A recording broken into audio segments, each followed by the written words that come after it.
Good evening and welcome to The Present Leads to the Future, brought to you by the Hemophilia Federation of America's Families Program. My name is Sandra Wills. I'm HFA's Communications Manager. Also on the line tonight is Carrie Coing, our Families Program Coordinator at HFA, and our speaker, Dr. Duc Tran of Emory University. Just a few helpful hints before we get started tonight. We have allotted approximately 1 hour for the webinar. We certainly welcome your participation and will be requesting participation and engagement from you. However, your audio will be muted for the duration of our webinar, and as it helps to eliminate background noise. We do encourage you to participate by asking questions and utilizing the chat tool on the bottom right of your control panel. We will then pass your questions on to our speaker. We will be answering all questions at the end of our presentation. We would like to take a moment to thank Genentech, Novo Nordisk, Bayer, Accredo, CVS Specialty Pharmacy for funding for our Families Program. Without their generous donations, this webinar would not be possible. We also want to remind everyone tonight that this webinar is for educational purposes only and is not intended to be construed as medical advice or the official opinion or position of HFA, its staff, its board of directors. Attendees are strongly encouraged to discuss their own medical treatment with their healthcare providers. Again, tonight's presentation is called The Present Leads to the Future. Our speaker is Dr. Duc Tran. Bobby is a doctor at an assistant professor at the Department of Hematology and Medical Oncology at the Emory University School of Medicine in Atlanta, Georgia. Dr. Tran received his medical degree from the University of South Carolina in Columbia. He completed a residency in internal medicine at the University of South Florida in Tampa, where he also served as chief resident. He then completed a fellowship in hematology at Emory University, where he currently practices and conducts research to improve the care for adults with bleeding disorders. And just before we start, we'll mention that Dr. Tran is in Atlanta, who is currently having a bit of a thunderstorm, so he may have some background noise, but we're hoping for the best and that we won't have any technology issues, and we're looking forward to a great presentation. So Bobby, I'll hand it over to you. Thank you. Thanks very much, Sanja. I would like to first start off by thanking HFA for inviting me to talk on this.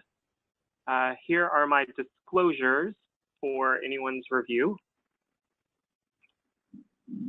And before we get started, we'd like to just ask some polling questions. So sure, we'll go ahead and get those started. And audience, if you will just take a second to submit your answers. But at your last comprehensive visit, did you talk to your provider about getting tested for an inhibitor? We'll give that just a second or two more. See what our results are.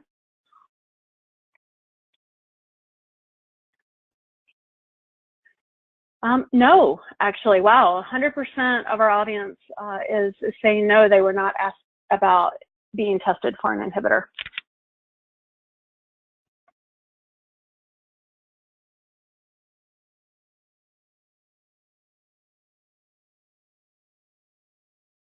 So we'll get your slides back up here.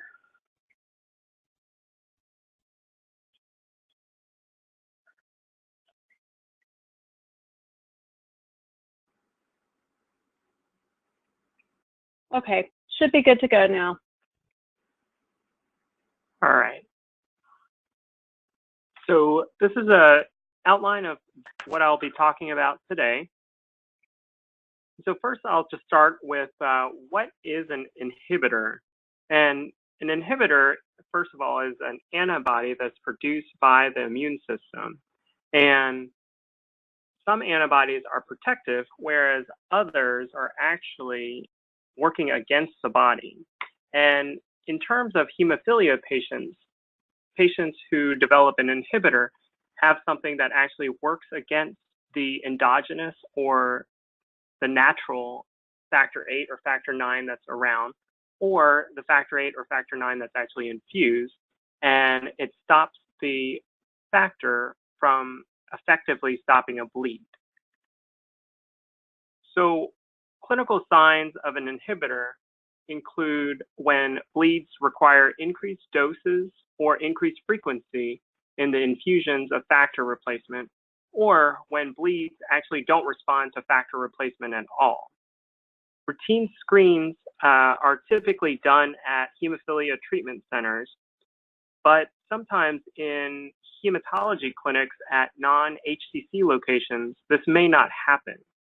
And routine screening is important because some patients may not actually have any clinical symptoms at all, and this may be a laboratory-only finding before it becomes a clinical issue.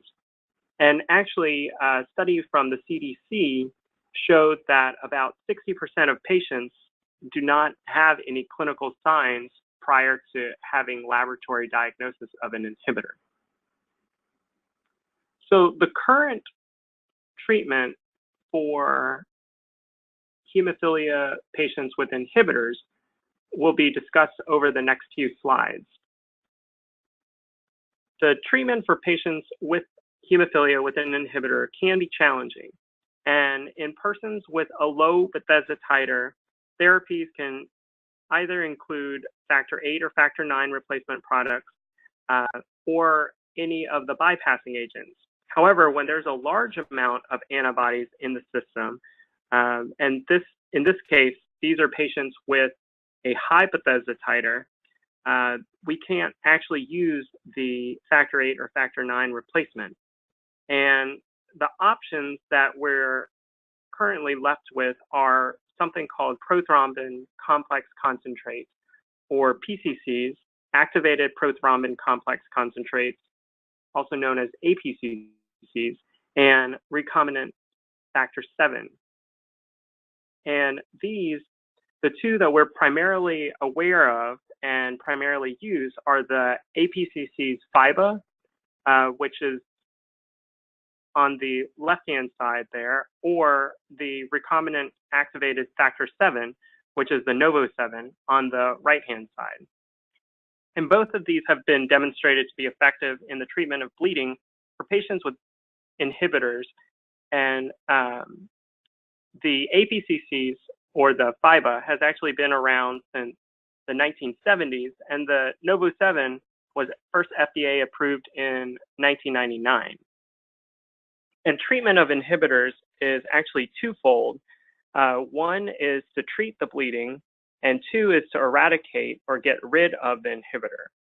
For this talk, I'll actually be focusing on upcoming or currently in trial drugs that are used to treat bleeds in patients. I will not be going into how to eradicate inhibitors or medications for this during this talk. Another product that you might have heard about recently in the news is something called recombinant porcine factor 8. The brand name is called Obizur, and this was actually recently FDA approved for acquired hemophilia patients with inhibitor. And so this is a little bit different from the patients that have congenital. So the acquired patients actually develop this later on in their life. And typically, this occurs in older patients, usually after 50 or 60 years of age. And so this medication is specifically approved only for acquired hemophilia patients with inhibitors. And currently, there's insufficient data for off-label use with patients with congenital hemophilia with inhibitors. So let's move on to what is on the horizon as far as future treatments of patients with inhibitors. So the activated factor 7 works like, so here we have a coagulation cascade slide, and this is a very simplified look at how this works in your body. You can see that there are two pathways that ultimately lead to the combination of factor 10A and 5A in the center here to promote the conversion of prothrombin to thrombin and to ultimately form a clot. in hemophilia, you're either missing factor 8 or factor 9, and therefore it's stopping the intrinsic pathway from working properly, and it doesn't allow for activating factor 10. To the right, you see the extrinsic pathway, and you can see how scientists actually use activated factor 7, to make up for this and allow the clotting cascade to continue. And this is where Novo7 works, right over here. So there are companies that are currently carrying out trials to bring other activated factor 7 products to the market. So I've discussed Novo7, which is currently out and being used, but a company out of France called LFB is also looking to bring another conventional activated factor 7 product out. And in one trial, LFB is currently testing 2 different doses to see what is more efficacious in children less than 12 years old with an inhibitor. Additionally, they have a different trial enrolling to test this medication for the prevention of excessive bleeding in congenital hemophilia patients with inhibitors who are undergoing elective surgery. And this study is actually open to patients who are 6 months and older or less than 75 years of age, but they too must also have an inhibitor. There's other companies that are currently carrying out trials to bring out longer acting activated factor 7 products to the market. And here we have an alphabetical order, several different companies that are currently enrolling or will be enrolling soon. There's one company called BioVeritiv, which is a branch of Biogen, who's also testing out a longer acting factor 7 product, which uses polypeptide fusion, but these are still currently in research and development. And so that's why I did not list this on here. So now I'm going to move on to alternative coagulation products. The first product that I'll be talking about is a factor 8A mimetic bispecific antibody. And this is also known to some people as emicizumab or ACE910. And the concept behind this is that ACE910 acts very similar to what factor 8 is supposed to do in the body. And it ultimately, so this right up here is what naturally happens. Factor 8A brings together factor 9A and factor 10 to produce this, and then it keeps going down the cascade.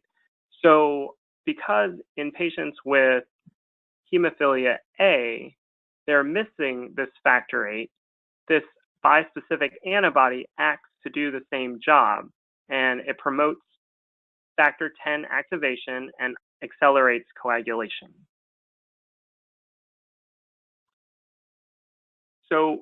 So far, there's been no evidence of potential for inducing factor 8 inhibitors, and this medication is also administered subcutaneously weekly or monthly, and it can potentially work for patients with hemophilia A with or without an inhibitor. As of December 2016, the study results that have become available showed that Roche did meet their primary endpoint in the phase 3 Haven-1 study, and it did statistically significantly reduce the number of bleeds when you're comparing them to patients on emicizumab prophylaxis versus no prophylaxis.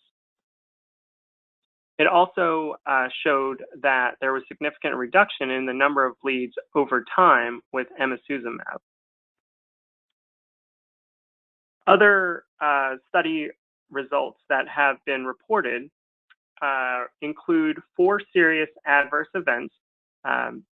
There's been the most common adverse events were injection site reactions, which were consistent with prior studies, but the 4 more serious reactions included 2 patients who developed thromboembolic events, or also known as blood clots, and 2 developed something called thrombotic microangiopathy, or referred to also shortened as TMA. And TMA results in thrombosis in the capillaries, or the smallest vessels in your body, due to endothelial injury. And this can be seen in association with low platelets, low red cells or anemia, also purpura, which is skin discoloration or bruising, and also kidney failure. The common aspect between all the cases of the thromboembolic events and TMAs is that this actually occurred in patients who were on emicizumab prophylaxis, and they used the activated prothrombin complex FIBA to treat breakthrough bleeds. And so moving forward, Roche has recommended that those on ACE910 and with an inhibitor to use recombinant factor 7A in order to treat any breakthrough bleeds. And one other result that has been reported over the last few months is that there was one patient who actually died, who was enrolled in the study. And for this, the Roche did reveal that the patient had severe rectal bleeding that was subsequently complicated by TMAs.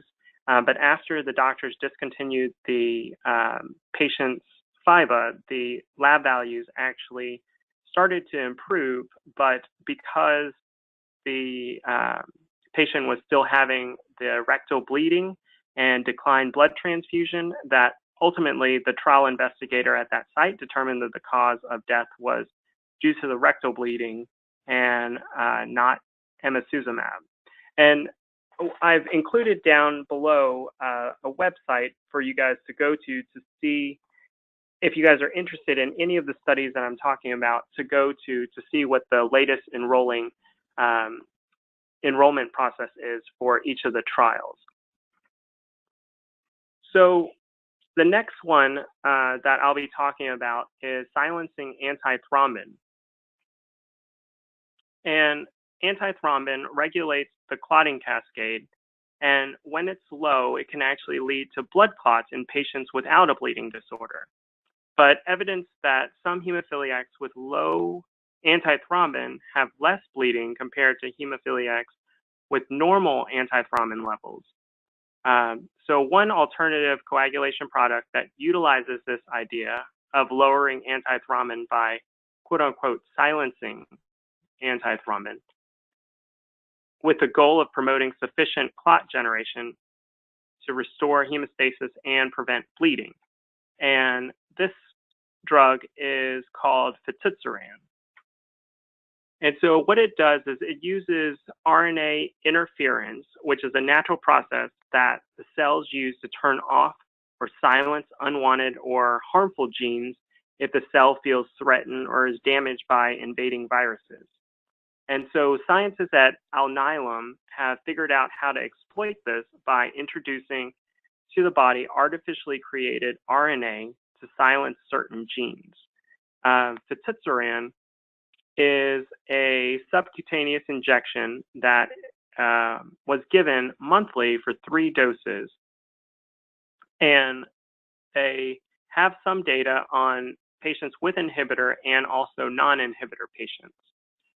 Overall, this drug was very well tolerated with no serious adverse events or thromboembolic events. And all the adverse events that were reported were either mild or moderate. With the mean, as far as the mean annual bleed rate goes, in patients with inhibitors, it was reported as 0, and those with that did not have an inhibitor, the annual bleed rate was reported as 1.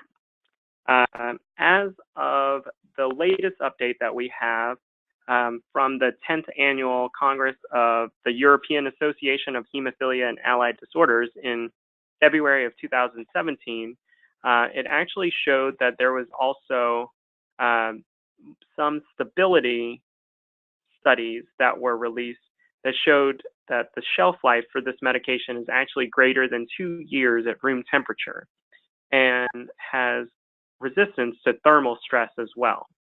And plans to further conduct other studies with this drug will likely occur later this year based on the projections of the company.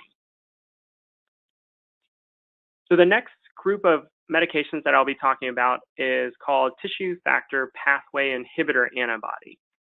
And it's shortened to, I'm going to shorten it to use the abbreviation TFPI.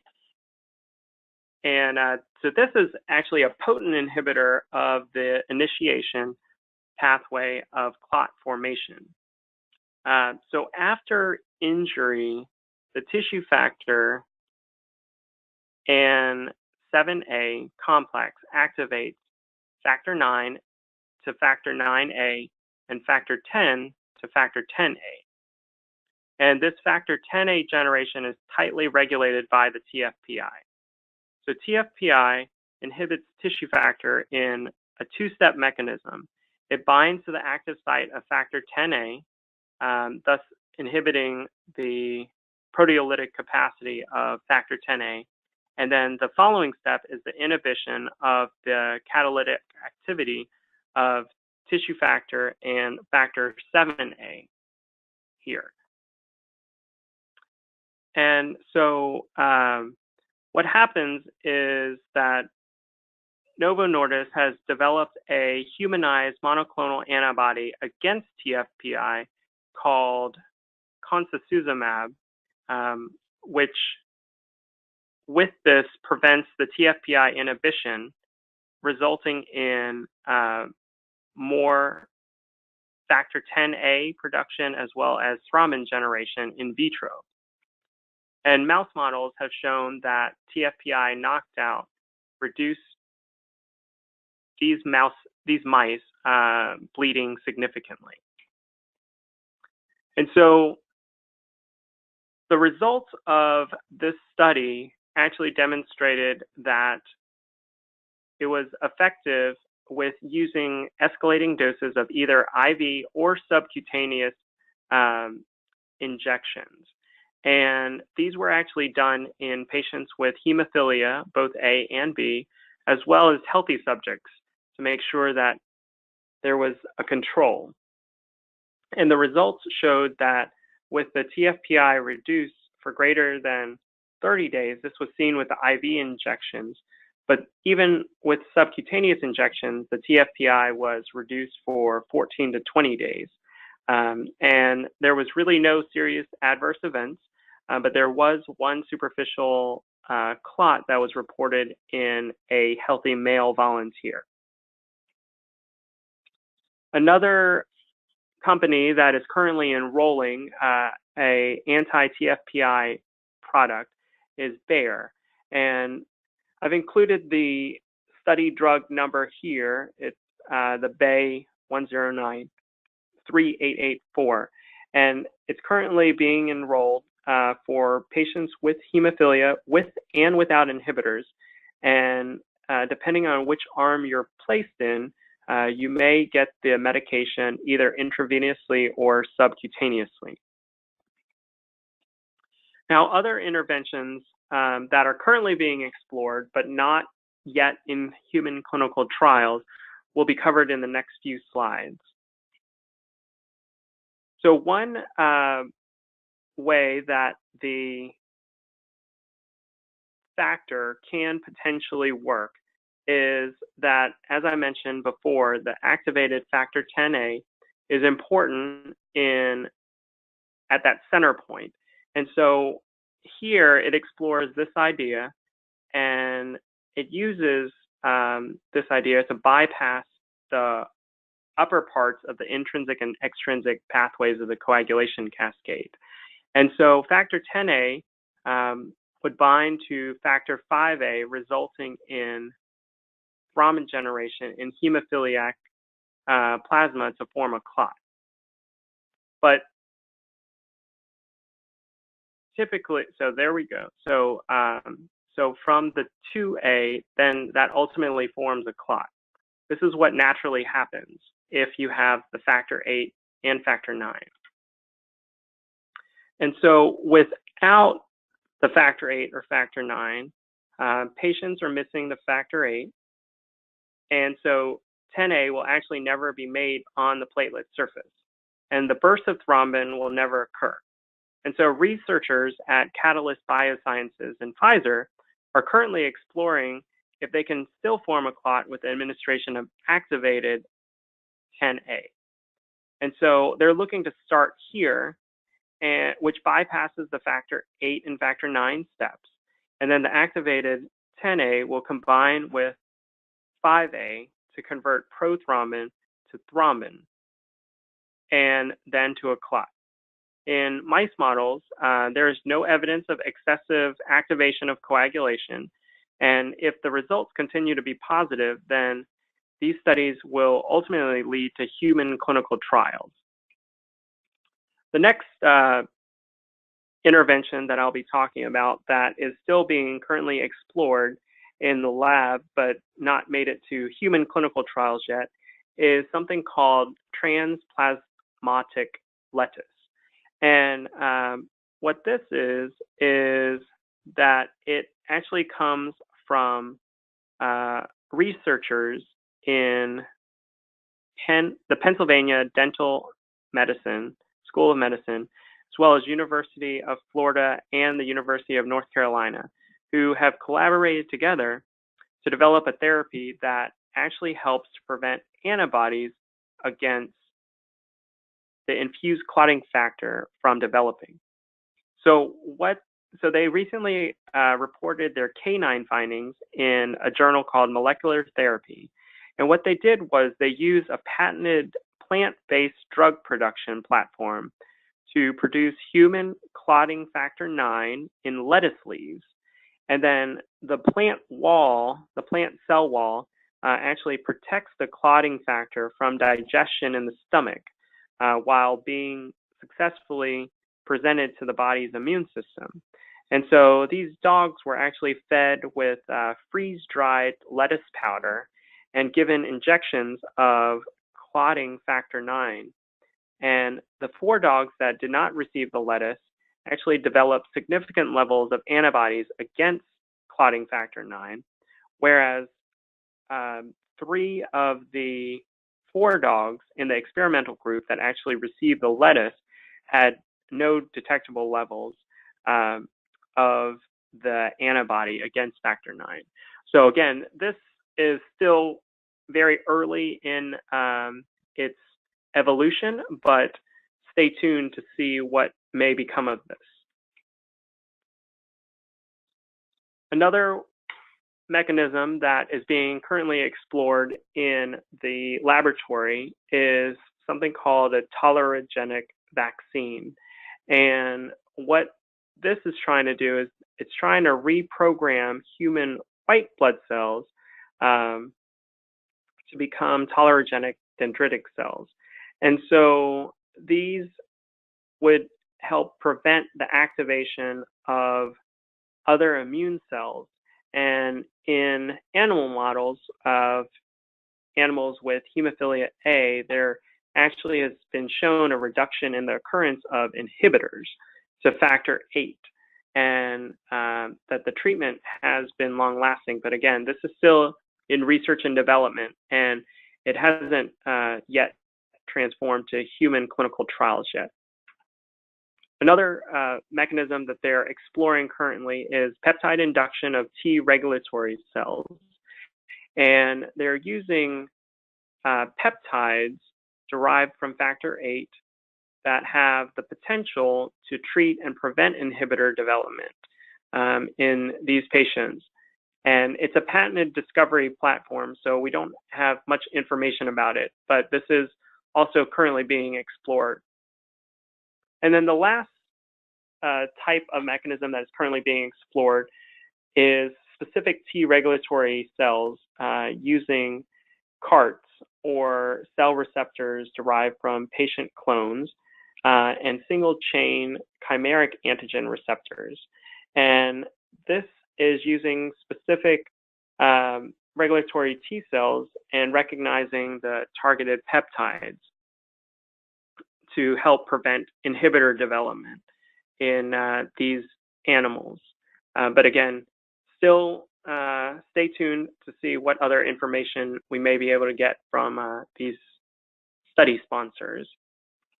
And the last thing I'll just touch base on real quick is I'll just mention, you probably have also heard about hemophilia or gene therapy for hemophilia patients. They have had very good success with hemophilia B patients who have been treated with gene therapy, and those with hemophilia A, gene therapy is starting to occur as well, and those clinical trials are being carried out currently. But this is still a very new area of research that's emerging, and there's still a lot of unknowns. And currently, this option is only being explored and studied in patients with hemophilia without an inhibitor. But if the trials remain positive, then they may start carrying this over to those with inhibitors as well. So, and again, for further information about any of the trials that I actually mentioned in this talk, please go to clinicaltrials.gov. You'll see a little search bar there that you can enter in hemophilia and then your specific criteria, whether it's one of the medications that I talked about, or if you're just interested in finding out what is available for, what clinical trials are available for hemophilia patients, then you can scroll through there. And if you click on a particular study and you scroll all the way to the bottom, there are different enrolling sites that you can contact and see if they're currently accepting patients to be enrolled at their site or not. And so in conclusion, treatment in the past and present have been limited for patients with hemophilia and inhibitors. But multiple treatments are in the pipeline for treatment of bleeds in these patients. And with these new patients, there's still a lot of unknowns, such as, do you still need to get tolerized in order to be able to use factor 8 or factor 9? When will some of these medications actually be approved for general use and not necessarily just in clinical trials? If they do get approved, and when do they get approved? How much will it actually cost? Will it be paid for by insurance? And also the last question, and probably most importantly, is, will it work for me? And unfortunately, you know, there's no way of predicting the future at this time. But this is definitely an exciting time to be in the field of hemophilia because of so many different options that are arising. And these options definitely give us, especially those with affected by inhibitors, hope for the future. And so I thank you for your attention, and I will entertain any questions at this time after the polling questions. Thank you very much. Thank you so much, Dr. Tran. We'll run a few poll questions here, so if our audience can participate. Just briefly, based on what you've learned tonight, tell us what an inhibitor is based on those choices.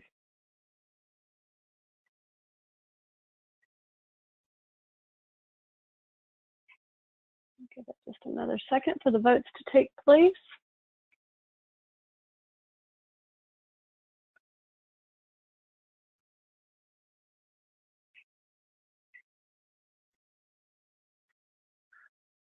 And then one more poll. the current treatment for an inhibitor includes. So again, based on our presentation tonight, what do we know that the current treatment options for inhibitors are? I'll give our audience a second to vote on that.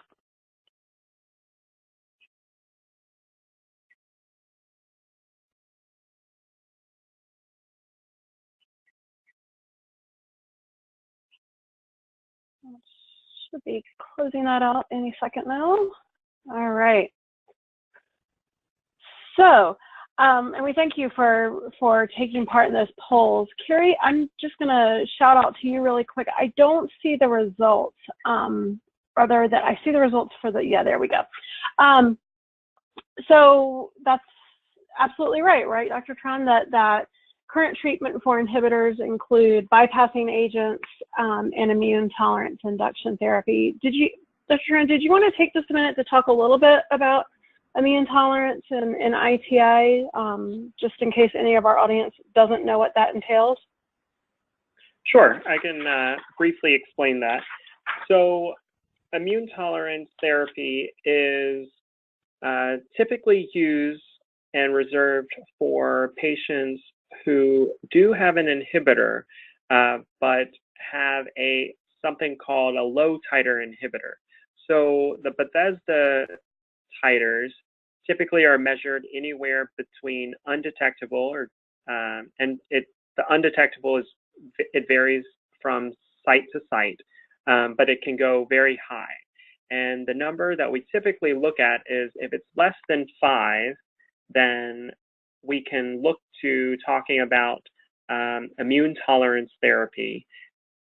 And if it's greater, then we may not necessarily have that option. But immune tolerance therapy is essentially trying to give high doses of factor 8 or factor 9 to overwhelm the system and overwhelm the antibody or inhibitor that has developed, and essentially try to suppress that in order to start making the factor 8 or factor 9 useful to that particular patient.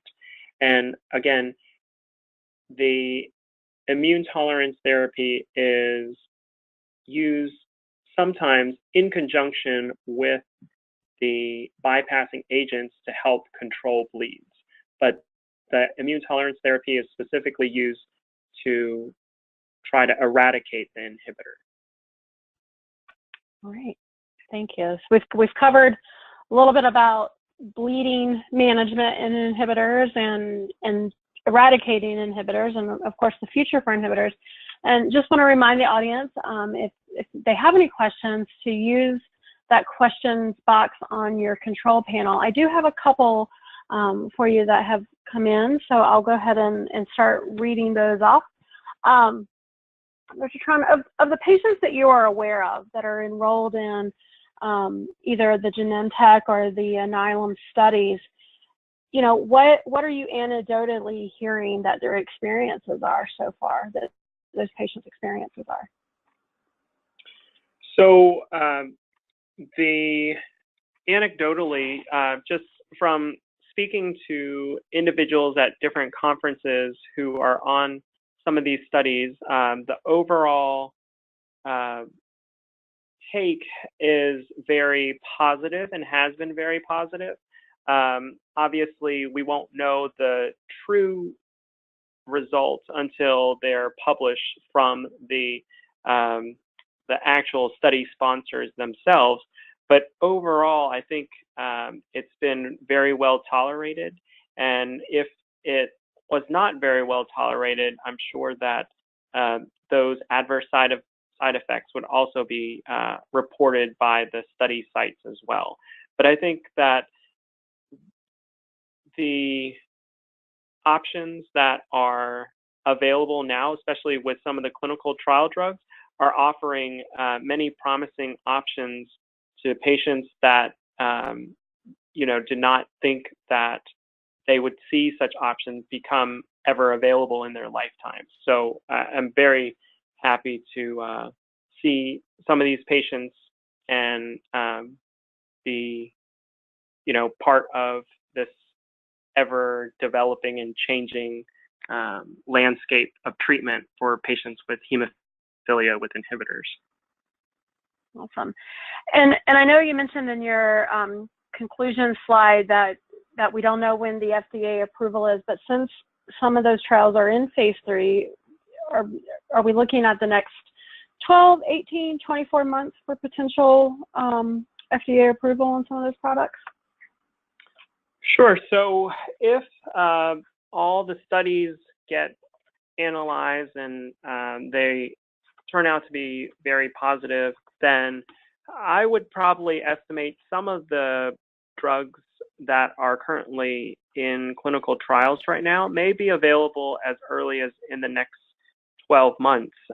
But again, keep in mind, they may, even though they may be approved by the FDA, they may have specific groups that they're approved for. So take, for example, the Obizur drug that I spoke about, the recombinant porcine factor 8. That was only FDA approved for acquired hemophilia with inhibitor patients. And so I think that we'll have to see, it'll depend on the company what they apply for FDA approval for. But I would say probably, start looking in the next year or so if all the results continue to be positive. Okay. We have another question about what is the role of rituximab in treating mild hemophilia with an inhibitor? So the role of rituximab is similar to the role of immune tolerance therapy, where both the immune tolerance therapy as well as the rituximab would be working to help suppress the inhibitor and potentially eradicate it. Again, the goal of immune tolerance therapy and the goal of rituximab is not to necessarily treat the bleeding, but just eradicate the inhibitor. Okay. And then I have one more question from the audience. Certainly we have time if anyone would like to add any more, but this is the final question I have currently. And what would your advice as a provider be to patients who are considering participating in any of these trials? That's a great question. And so the first thing that I will say is that clinical trials cannot be carried out without the participation of patients. So first, I thank everyone who participates in clinical trials, because we can't get advancements in medicine without their participation.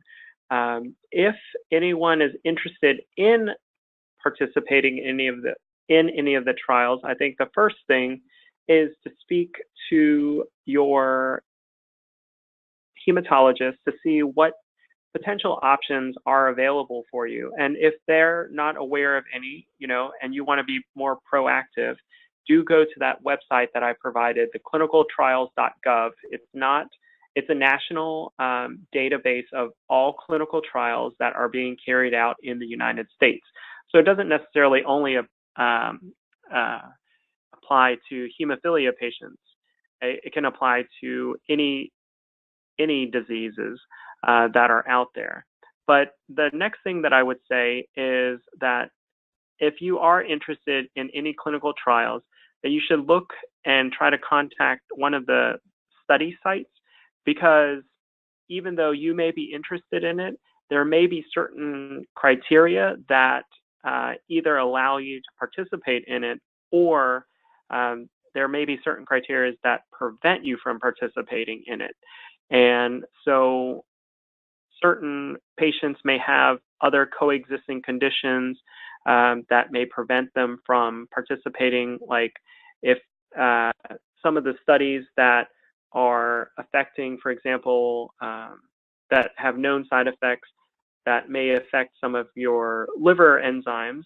If you have some type of liver disorder or liver disease, then you may be prohibited from participating in that site. or in that study. So I would say definitely, if you're interested to learn, to be proactive and learn what you can from your hematologist, and then if they're not able to provide you with any answers, then to go to clinicaltrials.gov and then also do some research of your own on there, as well as for potential research clinical trials that you may be able to participate in. Thank you, and I'll throw a little plug in there for HFA too.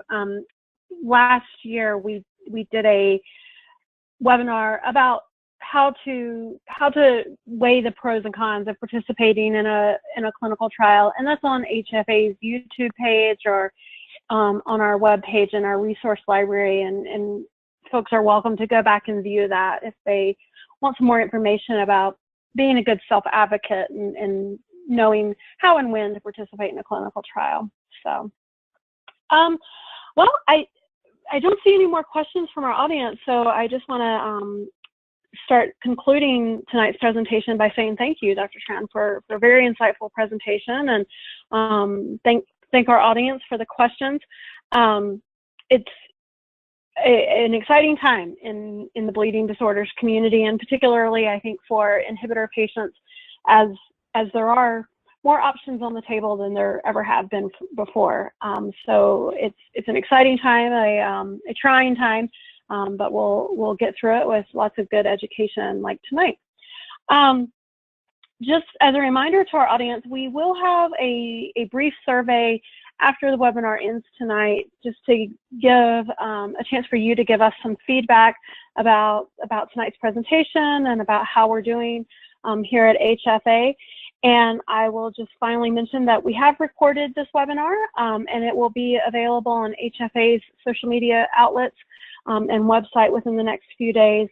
So if you need to go back and re-listen and catch anything that you may have missed, that would be great. So again, thank you to Dr. Tran, thank you to Carrie for her technical help tonight, and we look forward to seeing everyone soon at an event. Thank you very much. Good night.